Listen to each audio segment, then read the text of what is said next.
다음은 코로나19 이후 탈북민 사역을 그러면 어떻게 도울 것인가 라고 하는 것이죠. 첫째는 탈북민 교회와의 협력 사역입니다.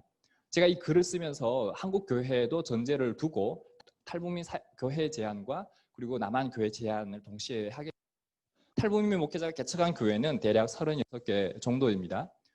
한국 교회와 탈북민 교회의 차이점이 있는데요. 제가 보니까 탈북민 교회의 경우는 교회 인원 대비 헌금 비율이 적고 오히려 지출이 크다는 겁니다.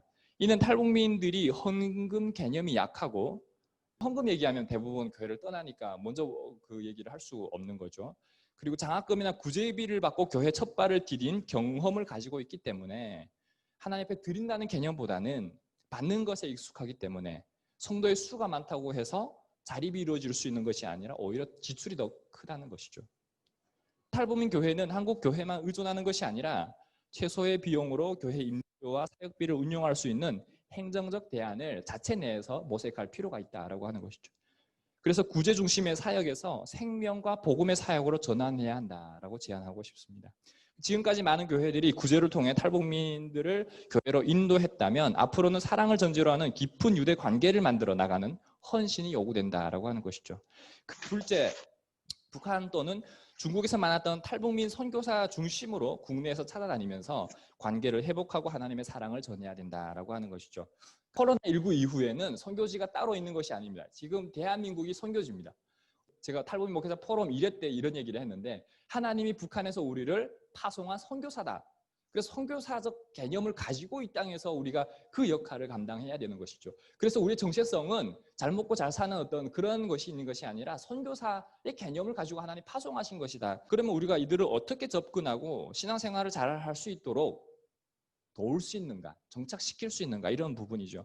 이를 위해서는 탈북민 교회 또는 한국 교회 내에 탈북민 공동체에 연결시켜 신앙적 성장을 돕는 것이 중요하다라고 보는 거죠. 신앙은 혼자 클 수 있는 게 아니에요. 코로나19 이후에 대부분 개인주의화 되어지는 부분이 있는데 언택트가 되면서 온라인 예배가 중요하다. 이렇게 되면 공동체성은 약해지는 겁니다. 스스로 신앙 클 수 있는 게 아니라 공동체 속에서 신앙은 잘할 수 있기 때문에 그래서 이 부분을 우리가 어떻게 도울 수 있는가 우리가 연구가 되어져야 될 필요가 있겠다라고 하는 것이죠. 그리고 세 번째는 탈북민 다음 세대에 대한 양육과 지원 방안을 모색해야 됩니다. 코로나19 이후에 많은 청년들이 교회를 떠났고 앞으로 떠날 것입니다. 그래서 다음 세대를 집중 양육하는 교회와 대안학교의 역할이 정말 중요합니다. 그러나 인성과 영성과 전문성과 사회성을 통해서 선교적 삶을 살 수 있도록 양육해야 된다는 것이죠. 이 부분에서는 이중성까지도 다루고 싶었지만 저희 교단도 마찬가지로 이중직을 허용하지 않기 때문에 그러나 코로나19 이후에는 급속하게 이중직 허용에 대한 문제들이 다뤄질 겁니다. 그래서 좀 더 우리가 현실적으로 바라볼 필요가 있어요. 내일은 나아질 거야, 내년은 나아질 거야 라는 희망도 중요하지만 중요한 것은 우리가 위기가 올수록 우리의 신앙은 더 단단해질 수 있는 것이죠. 대부분 많은 사람들은 북한에서부터 중국에서부터 그 고난 가운데 하나님을 만난 경험들이 있단 말이죠. 고난 가운데 만난 그 하나님을 알기 때문에 이 땅에서 어떤 고난 오더라도 우리는 그 신앙을 지킬 수 있는 믿음이 있는 거죠. 그래서 오히려 우리가 한국 교회를 깨우는데 하나님 우리를 북한 말로는 나팔수로 쓰실 거다. 네. 통일의 시대는 저는 우리에게도 있지만 이 다음 세대에 있다라고 저는 보기 때문에 그렇습니다.